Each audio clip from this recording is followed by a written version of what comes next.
Welcome back to the Nightlife podcast, where today is season 2, episode 20. Actually, man, it's already been about 40 episodes, and I just can't wait to keep going. Welcome back, and welcome to the new studios today from here at HGAB in Wynwood, Miami. This is where I'm going to be interviewing people in the next months coming up. Today, I wanted to test the studio and see how all their stuff works, and I hope you guys enjoy and that everything works out well for you as it looks like it's going to be for me. All right, so today's episode, I am going to talk to you about technology and how it just screwed up the business. Not just kidding. How technology changed the nightlife industry, just changed the game completely. Okay, so if I start to look at things like when I started in the business and how things are today, it is so completely different. Like, you have no clue how different it is. When I started doing this, the way that I communicated with people, when I started actually using flyers for the first time, which, I mean, imagine that, like, I something that probably most people nowadays don't have even a clue what it is, what a flyer is. I used to put a number on the flyers, and that number was not even my cell phone number. It was actually a beeper. I don't think half of you know even what a beeper is. I don't think you've seen one. You've probably seen them on those medical, hospital, like Grey's Anatomy kind of shows where the doctors have the beepers for emergencies and all that, those things. So imagine that. Like, this is even before anybody had a cell phone on them. So it's crazy like that. I had to pull over, call from a phone booth. If you know what that is, you've probably seen them in movies also. And that's how I reached my clients, or that's actually how my clients would be able to reach me, to be able to go to the clubs. The first flyers, as a matter of fact, that we did, were actually drawn. So imagine, like, the digital flyer that we see today, that didn't even exist back then. So we went from the beeper to the cell phone, that most people had, actually car phones first, and they were like huge, like this big thing that that you could hurt somebody with. Then after that, about 40 years ago, I started something called the internet. 40 years ago, but it was not used for promotion in any way, probably until about the arrival of social media, which is when things completely changed. Because before social media, all you would do on the World Wide Web back then was actually use digital flyers, put on websites that were your own websites. So nightclubs had their own websites, restaurants had their own websites, some promoters had their own websites, and you would put pictures there. So it was kind of a competition to see how many people you got on those websites to go see your pictures from your clubs and all that kind of thing. In the end, it worked back then, but it's something that for some reason disappeared nowadays. And I think I understand the reason is actually the social media itself. So after that, Facebook comes in 2004, 15 years ago, okay? And it starts to, up the game a little bit also in regards to social media and to the way that people interact with others and start, to get them to go to the events, which that's one of the first things that Facebook got good at, which was creation of events. That was something crazy with them. People that would sign up for events on Facebook would actually go to the event. So you got, nowadays you see people saying that they're going to an event or join an event or whatever on Facebook, and it has nothing to do with the reality of what's happening in the real world. Back then, it was like 80% of the people that signed up for an event on Facebook, they were actually going. It was a real thing. Then in 2010 comes Instagram, 9 years ago. Again, up in the game, changing the way people interact, talk to each other and all those things. And then all the others, the Snapchats and the Twitters, which came before actually, all those things. And then the cell phone becomes something even more than just a cell phone, because you don't really use it to make calls as much as you do for other things. So now they're called smartphones. Those things keep getting smarter and we keep getting dumber. I don't understand what it is about the smartness of the phone that just makes us not be able to do things. I cannot go from where I am right now to my house without putting a GPS on the phone on. And it's just crazy how many things I do on my phone all day long. Like me, imagine the new generation, the millennials, the Z generation, how you guys are all over it every day. I mean, my kids, they're 5 and 2, and when they see a phone, they go nuts. They want it, and I don't know how. When they're born, and the first thing they go is swipe up and to size, and they pinch it, and they know what to do. My father doesn't know what to do with a cell phone sometimes, and these kids, are born with this chip. So you can't fight it. You gotta go with it. There's no way to around it. So you gotta adapt and work with it. So the smartphone is probably that weapon that we have for promotion that is most important right now. It is something that we need to adapt to. Things were done way different before, and nowadays it's just you have to go with that. What are the ways that you use the smartphone or the phone or your cell phone, whatever? You have phone calls, you have texting, you have WhatsApping or some different platform like WhatsApp, most likely WhatsApp, Facebook, Instagram, Snapchat, Twitter, YouTube, all those social media platforms. Well, YouTube is actually more like Google. Their search engine with video, but in the end they also work when it comes to promoting your events and those things. The first thing that you should be using with the phone is the phone calls. The best way that a phone is actually productive is with phone calls and then texting. But to me, those two things, phone calls and texting, which are for some reason the ones that I know that you guys are doing the least. Every one of our 30 sub promoters in LMG is not making phone calls. They're not texting. They're not doing it. And I know, and we tell them, and we try to teach it and preach it, and I know it doesn't happen. And why doesn't it happen? Because it's just easier for them to go on WhatsApp and make a group with, let's say, guys I play soccer with, whatever. And you do a group for all those guys and you send them a message inviting them to your event. Or you do, the way I have it on WhatsApp is by letters. I go like A to C and then D to F and like that. And then I have guys on one list and girls on another list, because the promotion that I might send to the guys might be different from the promotion I'm going to send to the girls, depending on the event and all that stuff.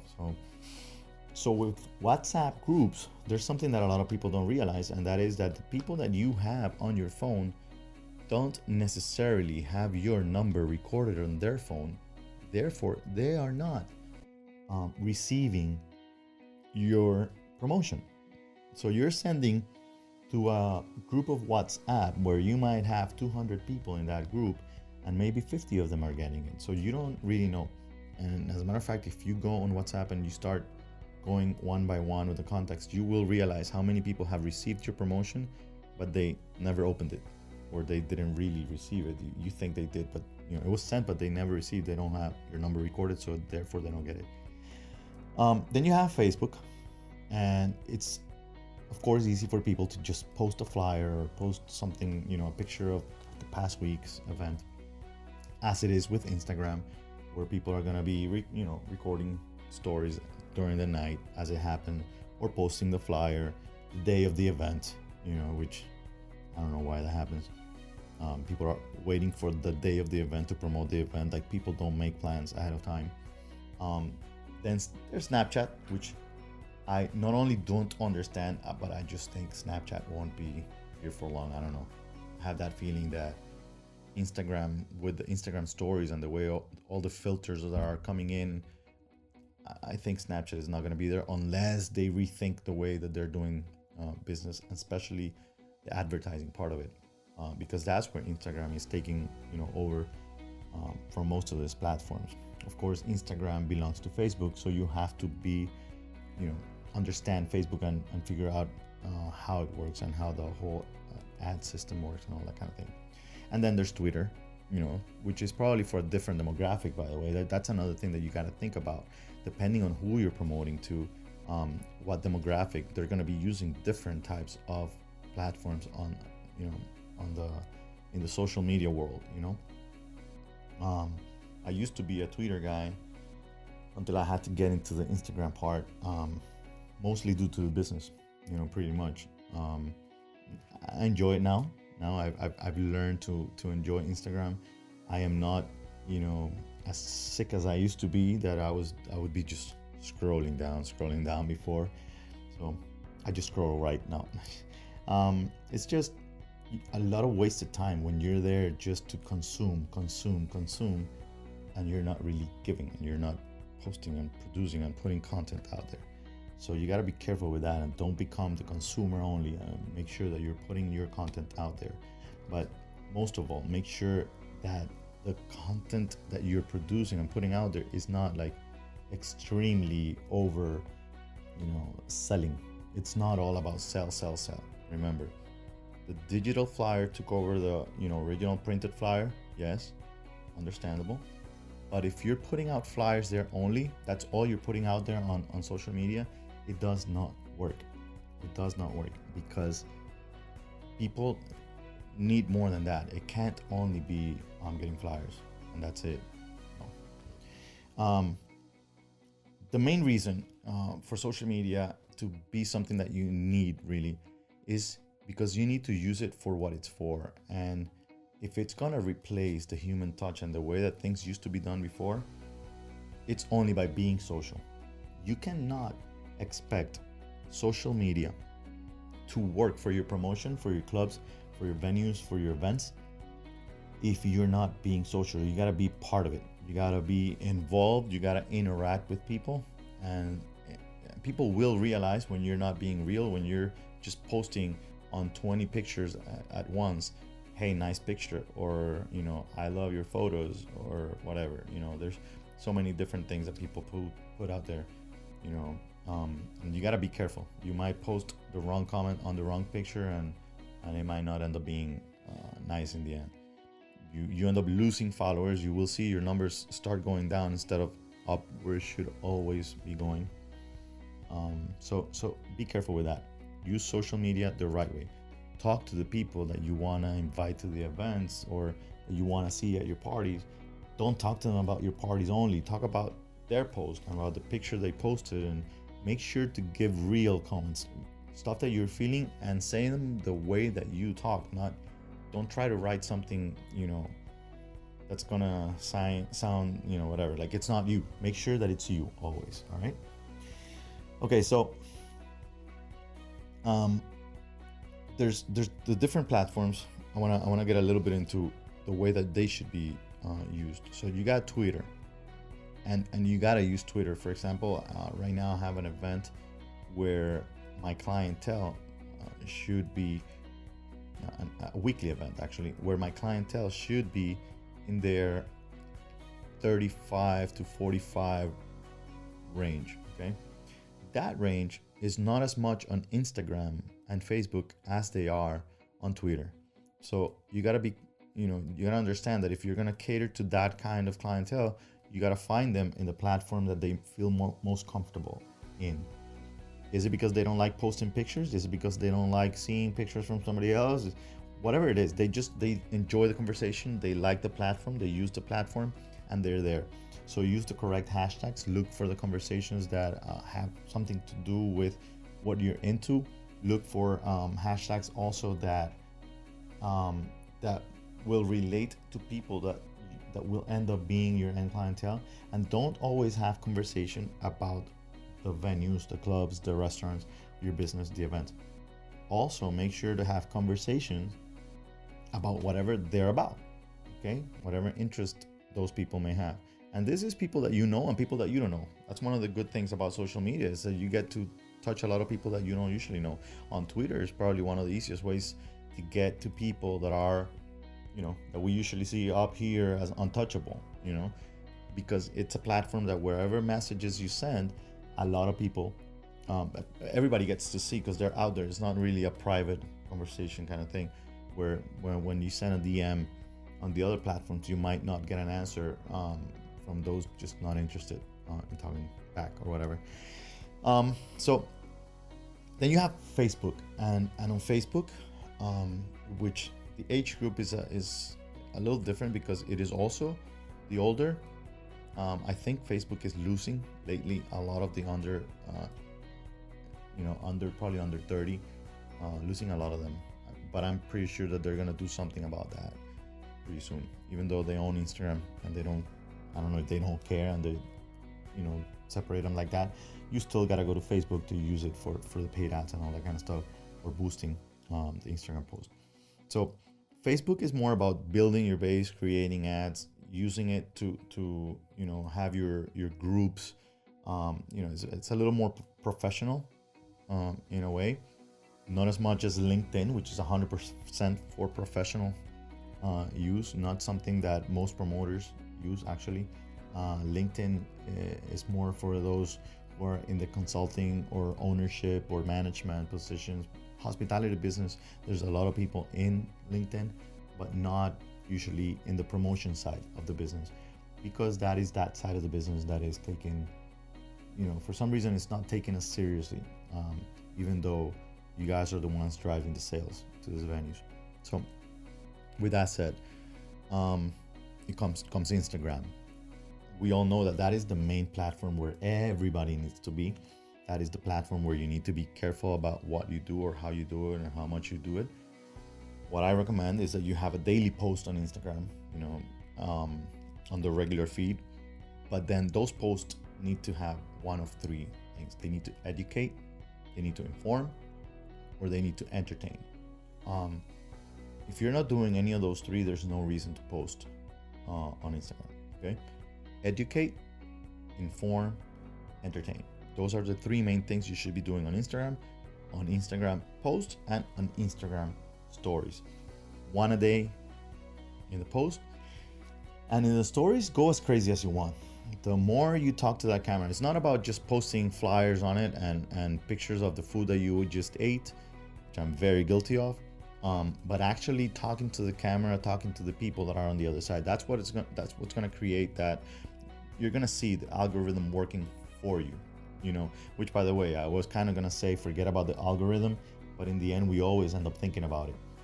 The main reason is because the algorithm is there, and we see the changes. We see that we used to get 300 likes on a picture, and now you get 250 or 200. What the hell happened, right? So make sure you're interacting. Make sure the more you interact with that camera, with the Instagram stories, the more it's going to work in your favor. Make sure that whatever you're talking about has to do with, makes some sense with your general idea of who you are. But most of all, be real. Don't fake it. Don't be trying to show off like you're something that you're not.